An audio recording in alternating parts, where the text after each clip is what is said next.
Fun game. I'll be honest. I thought both teams played exceptionally hard. Conference type effort from both groups. Knowing UMass over the years, myself, but our program never playing them.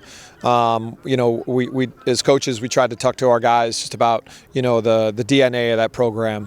Those guys, they really they just play their tail off. They're really disciplined. They're really well coached. They've got great players. Just got a lot of respect for those guys. So for our guys to execute the way that they did was just really proud of them in that conference type of effort. It was really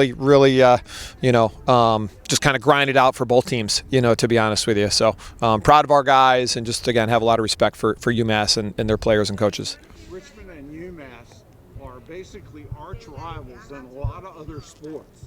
It seems like it's going to be that way with men's lax as well. Well, it's a new conference, so everybody's getting to know each other, on the men's lacrosse side, for the first time, to be honest, with a couple exceptions, but it's every game in conference. I don't care what your schedule or what your record is or anything like that, or your last results. It's going to be a battle. And that's exactly what today was. So, but I just, I respected the way that UMass played, the way they approached the game, and yeah. So if that's a new rivalry, then it's great. I'm sure both our guys and their guys will embrace that. This was pretty much a must-win in a 6-team league. You can't start the schedule 0-2. No, you can't. Yeah, I mean, call it must-win, whatever you want to call it. I'll be honest. We're trying not to look too far ahead. We understand how important these conference games are. We're just trying to get better each week, to be honest. I think we're doing that. It's just kind of the way the year has been designed. We were kind of ready for this to be the case because we played a lot of games early. That game planning and et cetera, it makes it tough to develop.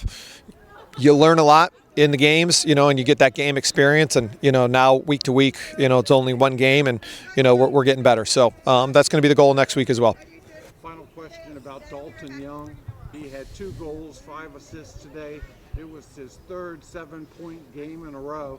I mean, he has been the focal point of the defense of every team you have played, and I'm sure it's taken some getting used to.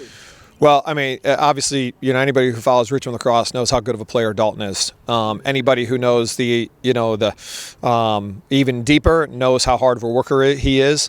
And I'll be honest, at the beginning of the season, Dalton was, let's just say Dalton's a lot closer to, 100%, today than he was, earlier in the season. So he's a force. He makes us go, and I'm just, really happy for him with, the effort that he puts in, that he's getting himself back to full health and ready to go. So he's our leader offensively. He makes so much happen, and just such a great energy guy too.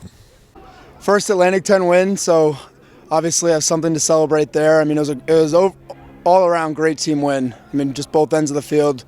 It was gritty. I mean, that's first time playing those guys, and they're a gritty group. I mean, ground balls, everything. They ride hard. I mean, it was fun to play against. It's the type of game I love to be in. Fun, aggressive. There's one penalty called all game, so I feel like the rest let us play as well. That was my next question. UMass and Richmond are rivals and everything else, and it looks like it's going to be that way in men's lacrosse. Yeah, I mean, didn't skip a beat first game. I feel like it's already there. It was a great game. It's one of those games that you grow up like wanting to play in. It was fun rivalry, and looking forward to probably seeing them again. A 6-team league. This was almost a must-win. You guys could not start your A10 schedule 0-2. Yeah, I mean, I think we kind of knew before. We kind of came with an underdog mentality with our backs against the wall. Just came in with the underdog mentality, essentially. All week, coach was preaching it and kind of showed on the field. I feel like in the first half, they definitely dominated us so just being able to adjust to that and realizing how gritty and tough they were going to be. Tell me about your afternoon. 2 goals and 5 assists. It's your third 7-point game in a row. Yeah, I really think I'm starting to get my stride, but I mean it's not just me personally, but our group has really started to figure it out. I mean, we've just started to kind of figure out our group and play together and like just overall just mesh essentially, and it's been fun. The offense has been working every single week, and it's been a grind. It really has, but it's been really fun. I mean, that's the whole. It's not the process. I mean, it's not the end goal. It's the process, and it's been a fun process. With all the graduation we had on offense, you have been the focal point for every defense, for every team that we've played. How was life as a focal point?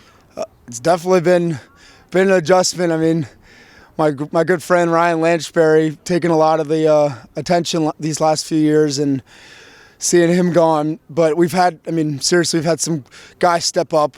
I mean, we're playing young guys, we're playing freshmen.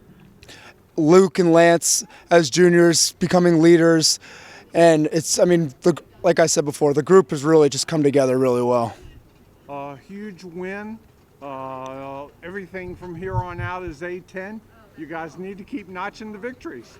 Yep, I mean definitely. It's one we hit a weird spot in our season where we played like 5 games in like 16 or 17 days, and it was tough. I mean, our bodies were beat up.